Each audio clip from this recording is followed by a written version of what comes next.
how strikes, tariffs, and trade relations with China are going to impact American agriculture. That's the topic of this episode of The Business of Agriculture. But you're saying, hey, wait a minute, Damian. I heard the International Longshoremen Association ended their strike against the ports and the shipping companies. They did. Immediately after I recorded this episode, they made that announcement. I thought about not releasing it, but then it dawned on me. You know what? There's too much here that is pertinent and still needs to be covered. For instance, we might still have tariffs. We do have a trade war. We have ongoing conflict throughout the world. We have international threats against the United States, as well as the potential that this strike might actually come back after January 15th, after we get through the election. Then we got the issue of inflation that's not going away.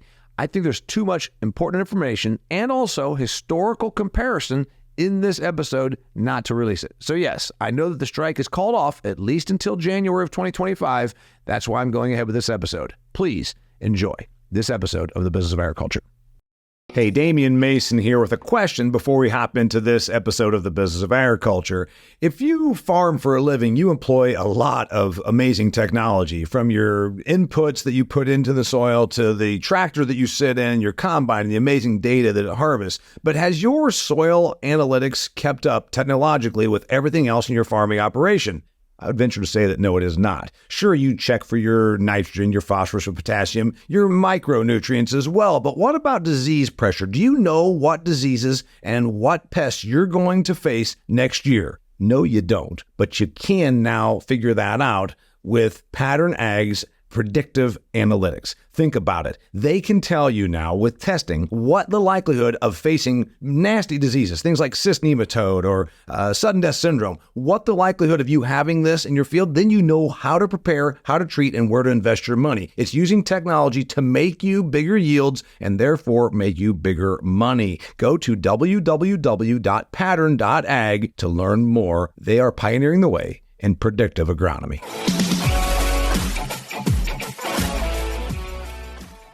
Hey there, welcome to another fantastic episode of The Business of Agriculture. It's a short episode, but it's a very timely episode. I'm obviously, if you're watching the video, you'll see I'm coming to you from my hotel room in Montana. Been reading quite a bit. I've been keeping up with stuff this very week, and I'm talking about here October 2nd as well. We're putting this together for next week. Maybe some of these issues will have changed by the time this Monday release comes out, but I'm not so sure that they will. Okay.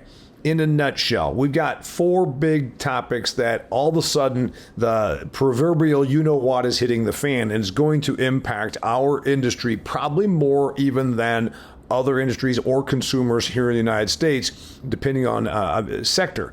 Let's talk about strikes, tariffs, trade in China. Okay, the big news, of course, Harold Daggett, the president slash mafia member slash mob-connected thug, gold chain wearing loudmouth peckerhead, has been all over, as you saw, threatening to cripple the United States economy.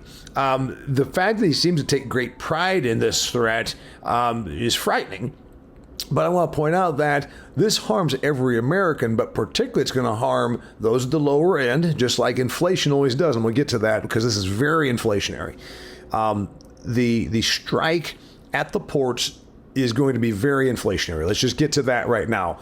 And we just finally were getting to where we were getting some inflation under control. So the strikes are essentially gasoline tossed on smoldering embers of inflation that was, maybe it was actually not embers. Maybe it was a smoldering small fire, but God knows we were starting to get under control. Not going to happen if this strike persists, which loudmouth president of the International Longshoremen Association pledges that it will.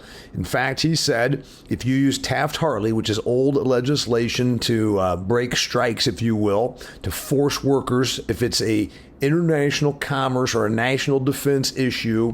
Reagan used this on air traffic controllers in the 80s.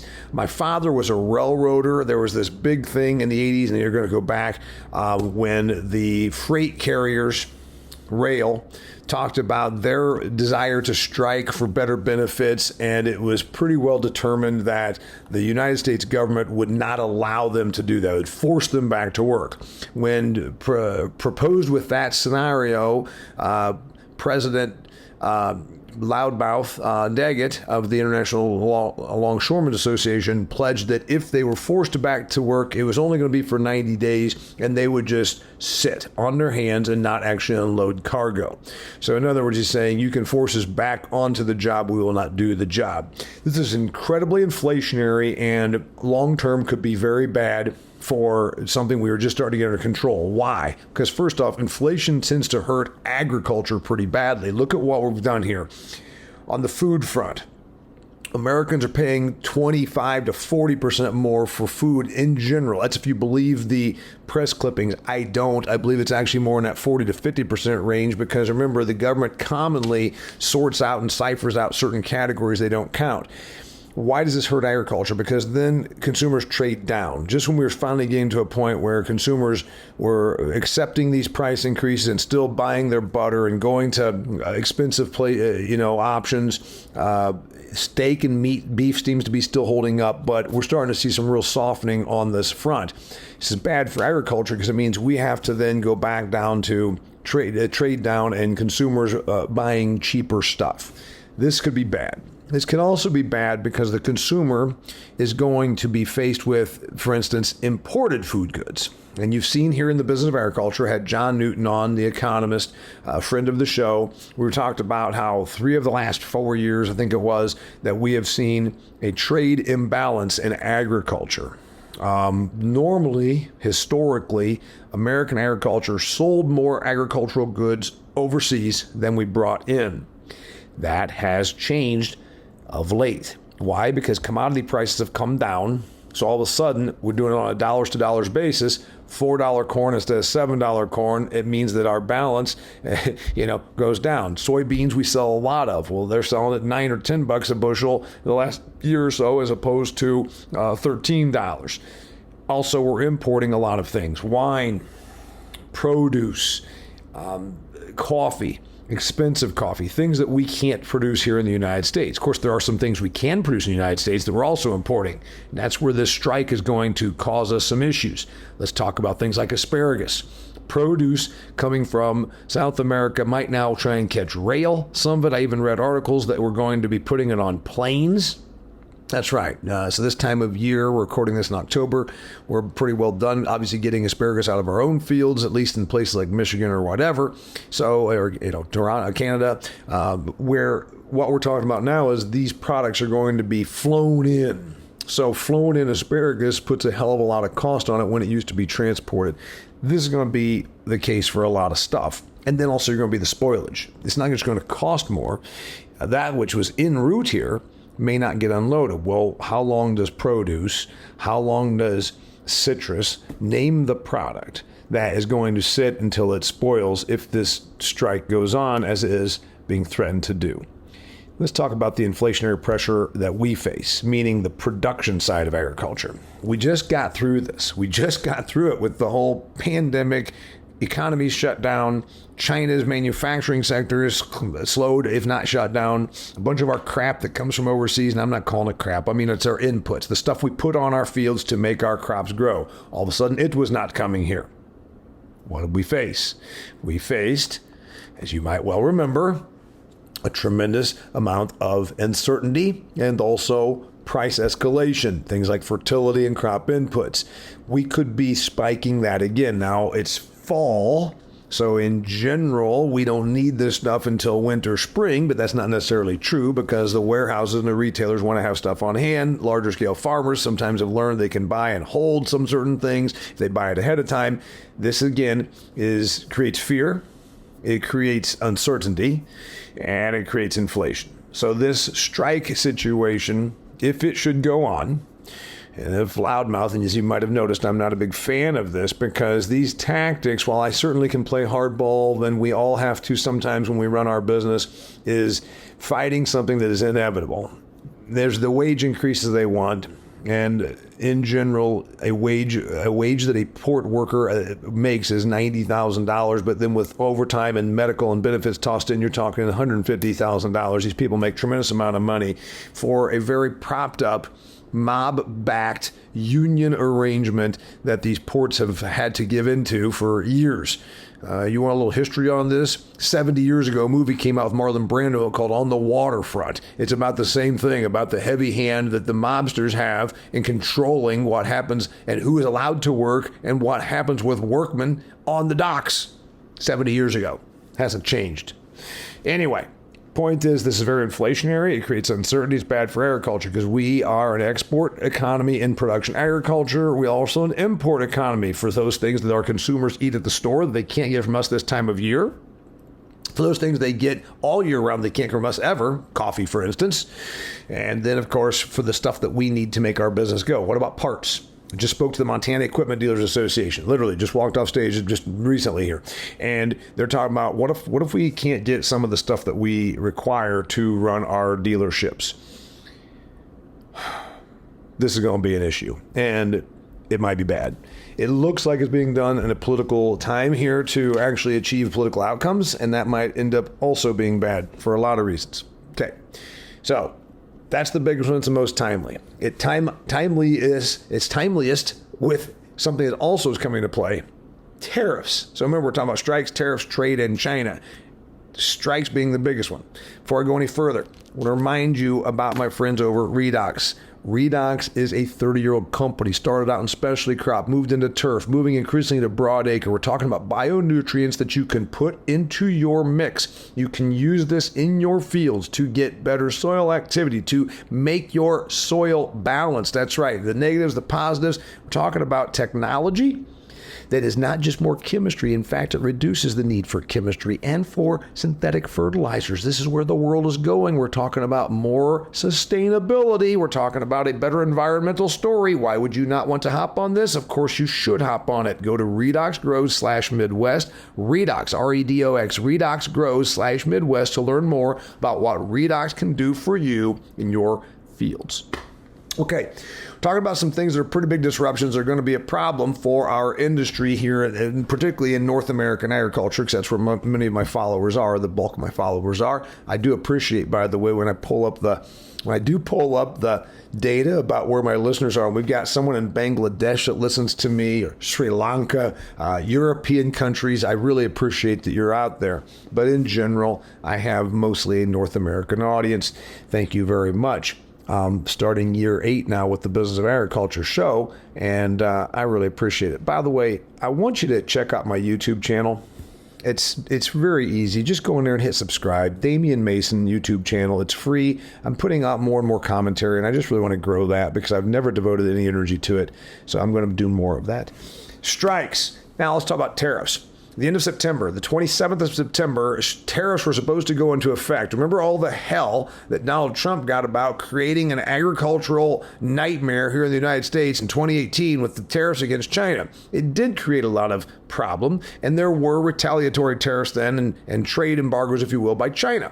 This time it's being done under a Biden administration. So therefore, the political screaming has been more muted because remember, there is, after all, a media that tends to lean one way more than the other here in North America. So being that it is happening under a Biden administration has not gotten the political fervor that somehow we're all going to die because of tariffs. The tariffs are specifically geared against electric vehicles, solar panels, and some other of the green energy Christmas list. Now, I find this to be interesting because if you hear it told by the climate crisis pushers, we're all going to die. It is systemic. We are going to die if we do not switch to electric vehicles and clean energy.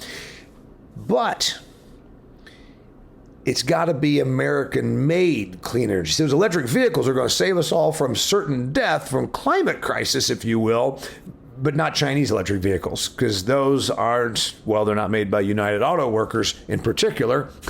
So that's why this comes about, as you might imagine, under a Biden regime. 100% tariff. It was 200% tariffs on John Deere that Trump threatened. I'm getting my tariff threats and realities confused and conflated. My apologies. 100% threat on electric vehicles, 100% tariff on electric vehicles from China, 50% tariff on solar panels from China. So again, if we're all supposed to be switching to solar and windmills and electric cars and pixie dust and unicorns because it's all going to change the weather and prevent us from certain death from climate crisis, none of which has actually been proven, that if we switch to 100% electric vehicles, how much the temperatures are going to change or if they will at all. But I do digress.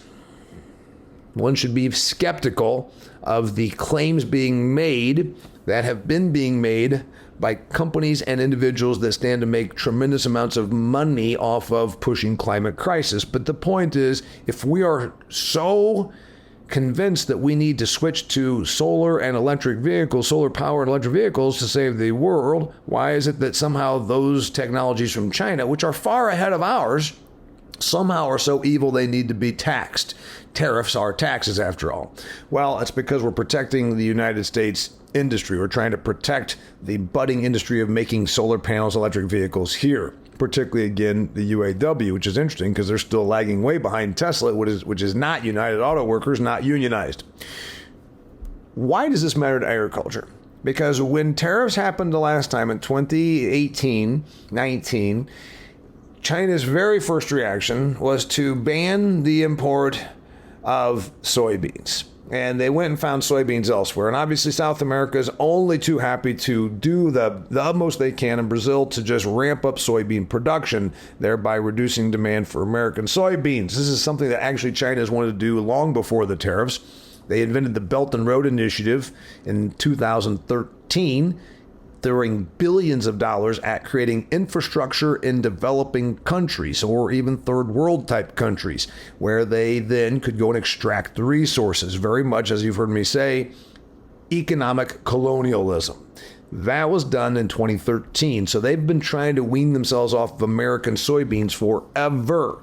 So why does this tariff thing matter? Well, they're going to, once tariffed on electric vehicles, I'm surprised it hasn't been big news yet, but there's so much other crap going on between Israel and airstrikes and Ukraine and hurricanes in the United States of America, and now the port strikes. You haven't heard, but it looks like China's probably going to retaliate against us and try and slap embargoes or cease buys on a lot of agricultural stuff from the United States. Typically, it's been soybeans, it can be protein products. This is the tough part that a lot of people don't get. They say, but how are they going to live without us? China is already stockpiled. I'm going to get to the China thing here in a minute, but China also is decreasing consumption because their economy is in the absolute tank. They are struggling. So if you're stockpiled on proteins, you're stockpiled on commodities, your bins and your grain facilities are terribly full, you can play pretty tough. So they're going to do just that. Also, they have supply from other countries. The tariffs are going to end up harming American agriculture more than probably any other industry. That's what typically happened in the last go around of it 2 years ago. What ended up happening then on our front, you might remember, tariff relief. And then it was coronavirus something relief. About $51 billion. You're going to check me out here because I'm going on memory here and I've been reading a lot of stuff. It was either in the year 2018 or 2019. It might have been 2020. One of those 3 years was our maximum year, but we got money tossed at agriculture all 3 of those years through various federal programs, the CCC, which is kind of the Farm Service Agency's thing where it doesn't have to be in the Farm Bill. So is this going to happen again? My prediction is yes. Will it happen yet in the year 2024? Here we are, fourth quarter of this year. Maybe not. We'll run out of time. But let's say it's very likely that we are going to see federal monies tossed at agriculture if this tariff thing results in trade war. This is the beginning of it. This is under the Biden administration. We don't know what's going to happen in another 5 weeks after the election, but the real thing looks like there's going to be continuation of this. We're going to support at-home green policies, which then mean we tariff the hell out of anything that resembles green from China. Cars tend to be very symbolic. That's why I'm guessing we're going to stand really firm on this electric vehicle ban from China. All of a sudden, it was bad enough when Honda came here in the 1970s, or Toyota built a plant in my home state of Indiana in the 1990s. Now, can you imagine BYD or whatever that Chinese electric vehicle. It's an absolute monolith, by the way. It's huge. They could put us completely out of the electric vehicle making business. That's why these tariffs are happening. So what's going to happen is I see in 2025, we're also going to have tariffs, which are going to then result in buying restrictions on American agriculture, particular things like soybeans, which were in glut territory, by the way, 4.6 billion bushels. I'll say it again. It's about 50% more than we made just 20 to 25 years ago. So the difference is if China's not our buyer, because that's why we increased by 50% production from 20 or 25 years ago, where do you think those beans will go? Maybe we come up with renewable fuel very promptly and start burning it in our gas tanks, but it's going to be a challenge. Okay, so this tariff thing, my prediction is China got real crafty last time. Remember, they decided to tariff things like French champagne, Tennessee whiskey, California wine. This go around, and if we stay a Biden-Harris type administration, I think that China will be even more emboldened because of the weakness on the global front, and will probably even become more aggressive, more saber-rattling, more taunting in how their business model goes about utilizing or not utilizing American agricultural products. I'm going to get into then some final thoughts on trade and some realities about China. Before I do that, Truterra is a sponsor of this show. You know about Truterra. They are an offshoot of Land O'Lakes. Land O'Lakes been around for more than 100 years. Truterra is essentially trying to help farmers make additional revenue off of acres they farm. Okay, let's face it, if you're in break-even territory on your corn, wheat, or soybeans, maybe you should look at a way to diversify your revenue. Could you do that with a sustainability program? That's where the future is going. Have you listened to what comes out of Washington, D.C.? Secretary Vilsack can't say one paragraph without talking about climate smart agriculture. I'm not exactly sure what that is, but it seems to me that sustainability programs are going to be part of our future, and you're going to probably have to have one. Why not get ahead of the curve? Go to truterraag.com.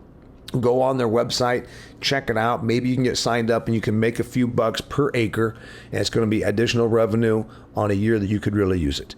Things are going to be here for a little while, especially with these trade, tariff, and strike issues, so every nickel you can make off an acre matters more than ever. That's Truterra. Check them out. Okay. Strikes, tariffs. I just talked about trade. We have always thought that trade was the silver bullet for American agriculture. Keep making more wheat in the Palouse, and by God, we'll find a container ship to put it on and ship it to Asia. Buddies out there in the Pacific Northwest, Mr. Paget, can figure out a way to go and sell some wheat to the folks in Indonesia. Well, you know what? Other countries have ramped up production. You've heard me talk about this. On a global level, we used to be 2/3 of all corn produced. We're about 1/3 of all corn produced globally. It doesn't mean that we stopped making corn. Hell, we're making more of it than we've ever made. This is going to be like a top 3 or 4 year in terms of corn production. 91 million acres, 15.2 billion bushels, something like this. The rest of the world has ramped up commodity production also. Trade's not the silver bullet that it was 5, 10, certainly 20 and 40 years ago. We're going to have some challenges here. Other countries make a lot of stuff. This trade war, I believe, actually ramps up. We are going to see a return to some deglobalization that started during the whole supply chain issue and then the whole animosity. Did China give us the coronavirus and COVID-19? And are we really dealing with a open global trading economy? So what I sense happening is a bit of deglobalization. Resourcing things, near sourcing, instead of outsourcing and offshoring, reshoring or nearshoring are the terms we're talking about. For our commodity production, it's not going to change except that the inputs that we use are going to change. So where I see this happening is the trade means that we're not going to have as much place to sell our stuff. We're not going, and then we will have probably access to it. So if we deglobalize a little bit, that means that the inputs that we need might be more available, but our ability to get rid of our stuff on the open market is going to be a bit of a challenge. Europe is in the same fight with China as we are. It seems that there's been a waking up in the European Union, although there's also been a big push to almost do away with their own ag sector. So does that mean that they'll become more open to taking American ag products as they do away with their very own ag sector? Remains to be seen. Trade is going to be more trying. Trade is going to be, I believe, less flowing. You know, the old thing about when trading ships pass in the ocean, military ships don't, something like that. It's a neat idea, but I don't see this happening in the next few years. China continues to ramp up its own militaristic and aggressive stance, whether it's against Taiwan or now even against Japan. You've got the realities with Russia now in its third year of a war with Ukraine, and then the situation in the Middle East. So what does that mean? I think that trade is going to be less reliant than it's been in a long time for North American agriculture. We're going to have less places to take our stuff, less places that want to buy our stuff, less places that need our stuff. And that's a real challenge. Meanwhile, again, we know that the South America productive capacity looms. Now let's talk about China. In 2022, that's 2 years ago, they were 18% of our agricultural exports. We sold about $200 billion worth of agricultural stuff. They were 36 billion of that. Most of that, at least half of that, was soybeans. Okay? Perspective. Hell of a lot of soybeans. And about half of what we shipped to there value-wise was soybeans. All right. They still need soybeans. We talked about South America being the issue. But the bigger point is they don't need the soybeans that they once needed. Because China right now, they're eating less because their economy is in the crapper. Chinese have a huge savings rate. They scrimp down and stop spending money at the first sign of some challenging economics. Got that. Secondly, their economy is very, very bad. The Wall Street Journal article just yesterday, actually today, there are at least 91 million empty residential units in China. I want to just point that out again. There are at least 91 million residential units, apartments that individuals buy, small houses, big houses, empty, vacant in China. So using 2.5 people per household, that's the entire population of Brazil that could be housed in these houses and apartments. Some of them are built and finished and owned. Some are built and finished and the developer or bank has and nobody has bought.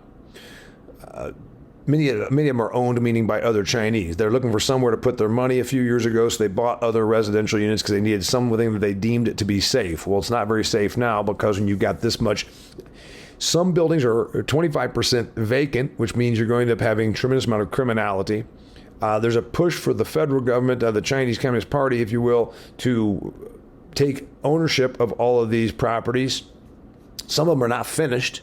So developers are broke. Outside money has stopped creeping in. So who's going to finish these units? The push was then to take them and turn them into free housing for the poor. You've got some real messes because this Chinese economy was predicated a lot on infrastructure and real estate development. It's not necessary. And you've got a declining population. And you've got also declining consumption. They're buying less chicken. They're buying less electronic games. The Chinese are buying less of everything, and there's fewer of them. So when that happens, you've got the globe buying less stuff. These strikes are going to make it so we're buying less Chinese crap because we can't even get it. If we have a slowdown in our economy, we're going to buy less crap, and we're going to have the strikes, which prevent us from getting it. Who knows? I think it's more likely that we would continue to buy, but the strike is going to make it inflationary because we won't be able to get the crap, just like we saw 2 years ago with the whole COVID shutdowns. And so you've got us reliant on a Chinese economy that's just not there. They were 18% of ag exports 2 years ago. It looks like they're going to be about less than half that this year. Mexico is staying strong as a trading partner for American agriculture. Canada and Mexico are close to tied last I looked. China is dropping like a rock in terms of an agricultural customer for the United States of America. Why am I telling you this? Because again, Y2K, go back to Y2K.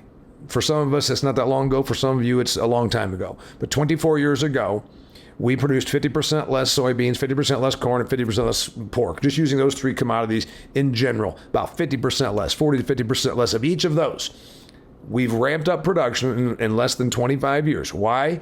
Because of the explosion of the China consumer, the Chinese economy, the Chinese miracle. It's gone. It's done. It's not going to happen. This tariff situation, this trade situation is little more than the gas being tossed on a smoldering small fire that's going to flare it up. So between the strikes, the tariffs, the Chinese economy, I believe the trade situation is going to get cooked. If you want to go way back in agricultural history, late 1970s, ag's thriving. It's amazing. It's like nothing you've ever seen.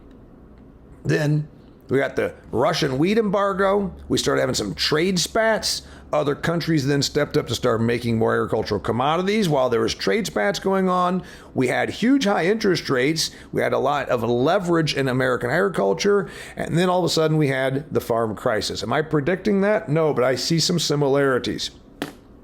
World that is on fire. We've got then strikes and domestic economy issues. We've got inflation. There are a lot of similarities right now in the year 2024, fall of 2024, as there would have been in about 1980. We don't have 18% interest rates, and we don't have the degree of leverage in farming and agriculture that we had back then, meaning the level of debt is it seems to be more manageable than it was back then. But anybody that knows their history about American agriculture should be paying very close attention to these similarities. We had labor strikes and labor strife. I'm a kid from the blue-collar part of Indiana. The International Harvester was on strike, and then they just closed the damn thing, late 70s, early 80s. We had the auto manufacturing situation. There was strikes, there was worker revolt, there was economy is softening. Back then, the manufacturing that was leaving places like the Rust Belt of Indiana were going more to Japan.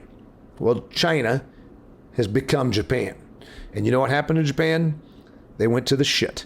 Their economy has not grown for years. Their population is going through a decline. They're rapidly aging. They stop being as much of a manufacturing, stop stealing, as much manufacturing from the rest of the world.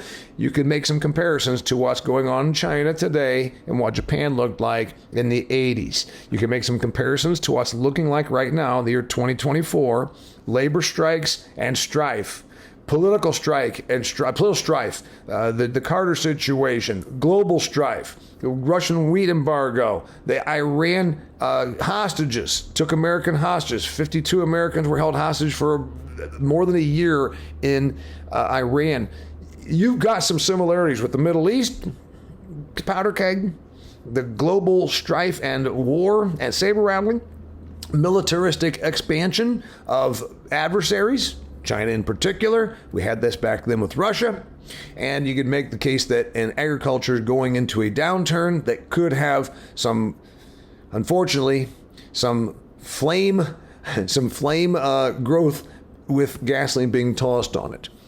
Strikes and tariffs could be just that. At a time where we're oversupplied and we have way too much stuff, which means we were already going to be dealing with low commodity price to begin with. This looks like the kind of thing that could make things a lot worse.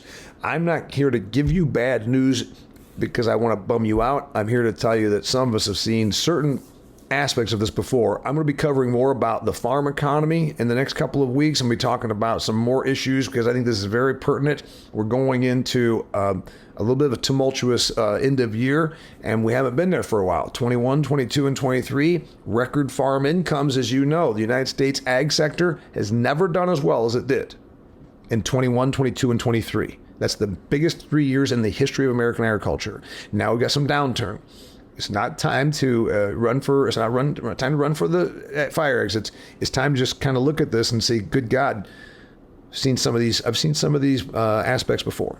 So thanks for tuning in to the Business of Agriculture. Please check out my sponsors, Redox Grows, great company. Check them out, Redox Grows. Remember, .com/Midwest. And then also go to Truterra and check out them if you want to look at maybe how you can get more revenue off your acres. And then don't forget about my friends Pattern Ag, leader in advanced soil analytics. Talk to you later. Thanks so much for being here. I'm Damian Mason, and this is the Business of Agriculture.